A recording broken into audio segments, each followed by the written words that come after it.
All right. Keith Thurman says something absolutely ridiculous, and we're going to talk about it in this video.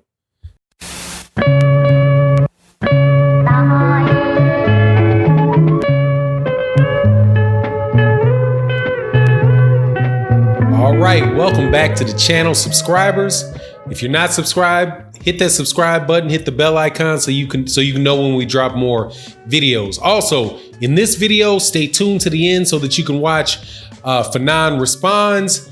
It is a new section that we're going to add to the end of the videos where I take questions from my haters, distractors, trolls, whatever you want to call them. But if you come to the channel trolling on me, you just might get heard in the section FANNON Responds. So make sure you watch to the end. Now, let's talk about this with Errol Spence Jr. and Keith Thurman. Keith Thurman says that he thinks that Errol Spence Jr. needs to become more well-known before he can fight him in the late 2020. Man, I have no idea what in the world is wrong with Keith Thurman. I don't know if the air is thin out there in the Himalayas. I don't know what he's putting in that. I don't know what he's putting in that pipe. But man, this is a guy who I was an absolute huge fan of. And it's just, between the injuries and even before the injuries, his hesitation to fight Errol Spence Jr. really was just a turnoff from the dude's career, man. You can't keep being delusional, man. Keith, you're the guy that's got to build your name now that you've been out of the fight game and out of the focus of the fans for 2 years. Man, this guy's career was really, really going well. And then, he got this injury, got that injury. But regardless of the injuries, if it was just the injuries and the injuries were legitimate, the way that this dude talks about Errol Spence Jr. from as long as I've been listening to him talk about Errol Spence Jr. it's looked nothing but like he didn't want to make the fight. And when you look like you don't want the fight, people are not going to believe that you want the fight. And when people don't believe you in the fight, they're going to lose interest in you. Errol Spence Jr., on the other hand, his name has skyrocketed because, in part, guys like Keith Thurman saying that and clearly acting like they don't want to make that fight. You have just, on top of his excellent performances, the fact that he was willing to go over there to the UK to face Kell Brook, and he knocked out Kell Brook in spectacular fashion. He fights Mikey Garcia. He makes a pound for pound guy who admittedly is moved up in weight look as if, he was just absolutely positively outclassed. Man, it's Errol Spence Jr. that's heading in the right direction. Now, to be fair to Keith Thurman, and I'm really trying to be fair here, let's go over what it is that he said exactly, because I think he does acknowledge to a certain extent that he also has to get his name up, his notoriety up, and he believes that's going to happen with the Manny Pacquiao fight. He says Keith Thurman versus Errol Spence is the next Floyd Pacquiao.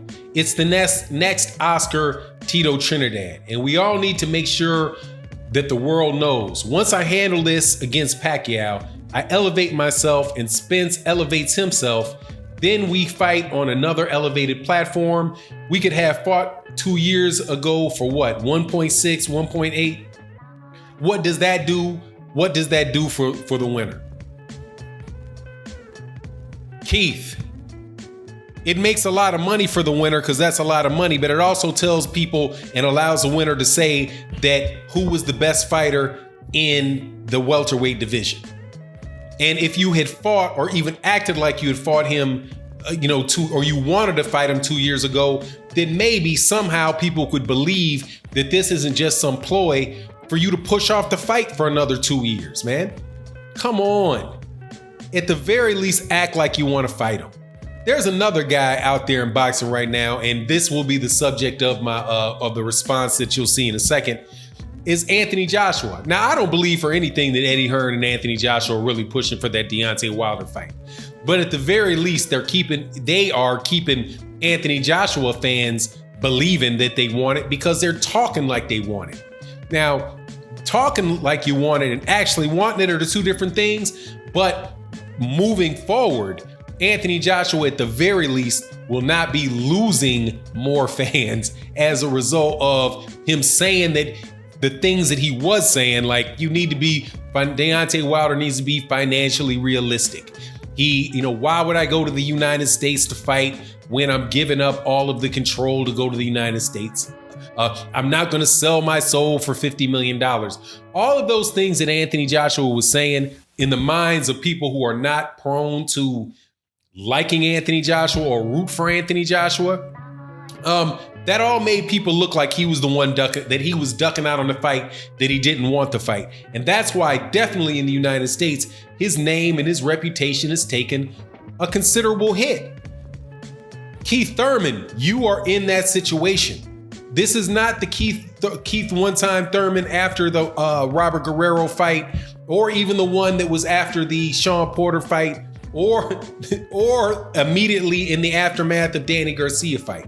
This is a guy that's been out for almost 2 years without defending his belt, that struggled with Josecito Lopez. So although I can definitely when I see his words, I could parse through them and say, well, he's saying both of these guys need to raise their profile so that this fight, Keith Thurman versus Errol Spence Jr., can get to that Floyd Mayweather Manny Pacquiao level. But really, I don't think that particular fight is that level of fight.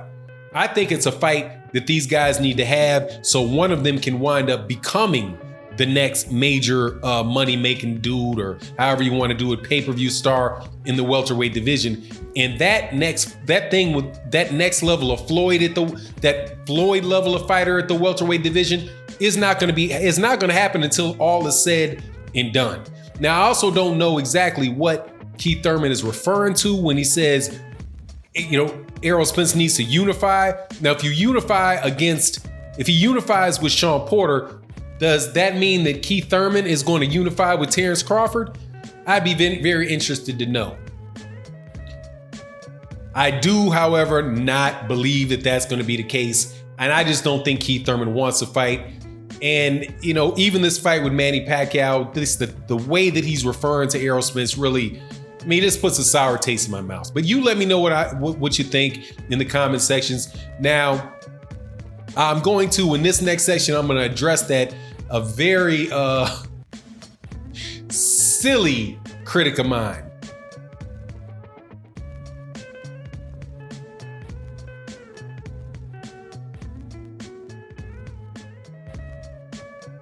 Why you not reporting on ticket sales and the number of views on free TV? SN, the AJ fanboy.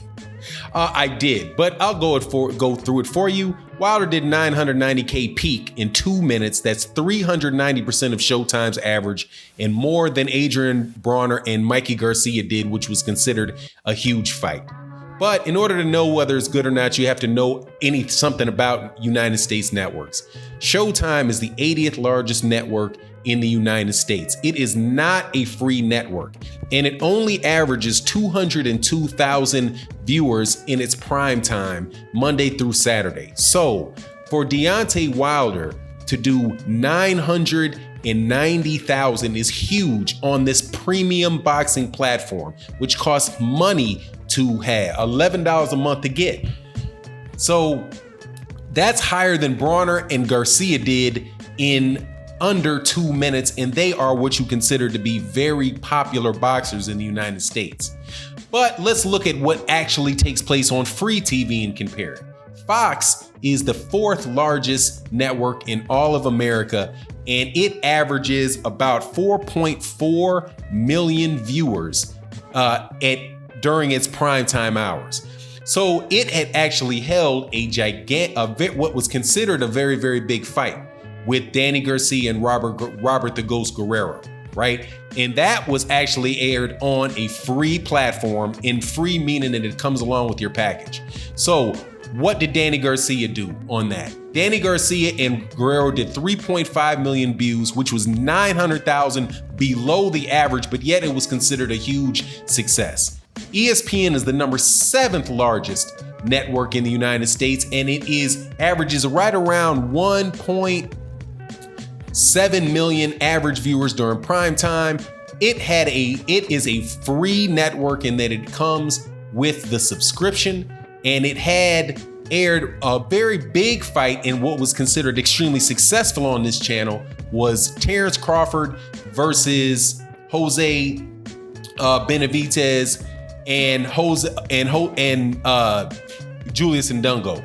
That peaked at 1.7 million views, which was 158%. So when you say that Wilder did 390% on Showtime and higher than that in 2 minutes, that is why it is a hugely successful fight, Mr. Troll. All right, thanks for tuning in. Hit the subscribe button, hit the like button. Let me know what you think in the comment section. And with that, we're out. Peace.